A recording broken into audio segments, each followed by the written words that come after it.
আসসালামু আলাইকুম এভরিওয়ান, আমি নুসরাত সুমি। আশা করি আপনারা সবাই ভালো আছেন, আমিও ভালো আছি। আজকে হচ্ছে কি রান্না করব সেটা আপনাদেরকে দেখাবো। আজকে হচ্ছে আমি শোল মাছ দিয়ে লাউয়ের রেসিপি করব। তো আমি শোল মাছে লবণ হলুদ মাখিয়ে নিয়েছি। এখন আমি কড়াইতে জাল উঠিয়ে দিয়েছি। এখন আমি পেঁয়াজটা বেরেস্তা করে নেব। আমি তো ফ্রান ইউজ করি, সেটা সবাই জানেন।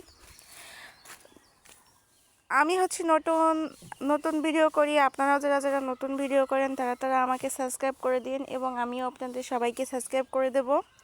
সাবস্ক্রাইব করে দিয়ে একটু কমেন্ট করে যাবেন, যাতে আপনাদেরকে আমি দেখতে পারি কে আমাকে সাবস্ক্রাইব করলো।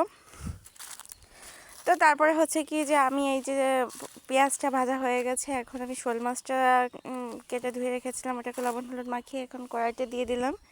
দিয়ে আমি এটাকে ছেঁচি কষা দিয়ে নেব, মানে কষিয়ে মাছটাকে কষিয়ে নামিয়ে রাখবো। তো তারপরে হচ্ছে কি যে আমি কিছু কাঁচামরিচ ফালি দিয়ে দিয়েছি এর ভিতরে। এখন আমি এই যে শোল মাছের আমার ক্যামেরাটা তো ভালো না, কালারটাও ভালো আসে না, এমনি ভালো আসে কিন্তু ওরকম কালার আসে না।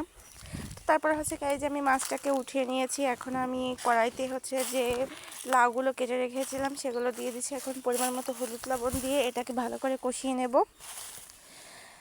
আর হচ্ছে ফালি করে রেখেছিলাম কাঁচামরিচ, সেই কাঁচামরিচগুলো দিয়ে দিলাম।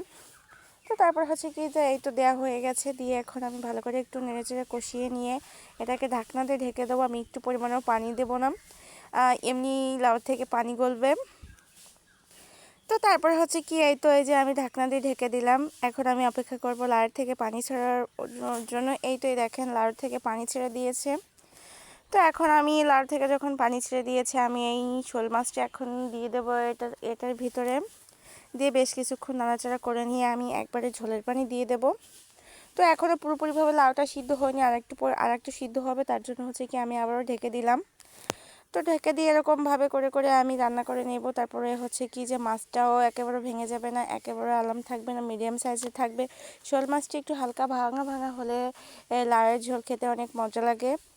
তো তারপরে হচ্ছে কি এই তো আমার লাউটাও গলে আসছে। তো এখন হচ্ছে আমি ঝোলের পানি অ্যাড করে দেব। তো এই তো আমি এখন ঝোলের পানি দিয়ে দিলাম। ঝোলের পানি দিয়ে আমি বলক আসার জন্য অপেক্ষা করব।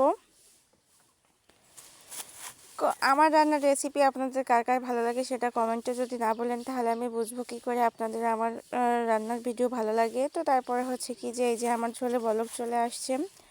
এখন আমি বেটে রেখেছিলাম যে মশলাগুলো, সেই মশলাগুলো দিয়ে দেব। এই যে যে মশলাটা বেটে রেখেছিলাম, জিরা আর হচ্ছে পেঁয়াজ বেরেস্তা বেটে হচ্ছে আমি ফোড়ন মশলা হিসেবে ইউজ করি। তো তারপর হচ্ছে কি এটাকে দিয়ে আমি আবারও কিছুক্ষণের জন্য অপেক্ষা করব। কিছুক্ষণের জন্য অপেক্ষা করে হচ্ছে কিছু ধনেপাতা এখানে দিয়ে দেব। তো আমার মশলাটা দিয়ে নাড়াচাড়া হয়ে গেছে পুরোপুরিভাবে। এখন আমি কেটে রেখেছিলাম ধনেপাতাগুলো, সেই ধনেপাতাগুলো এখানে দিয়ে দিলাম। ধনেপাতা দিলে হয়তো ঝোলের স্বাদটা অনেক পরিমাণ বেড়ে যায়। তো আসলে এই যে আমার বাসায় হচ্ছে শোল মাছটা অনেক পছন্দ করে সবাই, আমি প্রায়ই শোল মাছ রান্না করি। তো এই ছিল আজকে আমার শোল মাছের রেসিপি। কেমন লাগলো সেটা কমেন্টে বলো। Thank you by watching my video. ধন্যবাদ, সবাই ভালো থাকবে।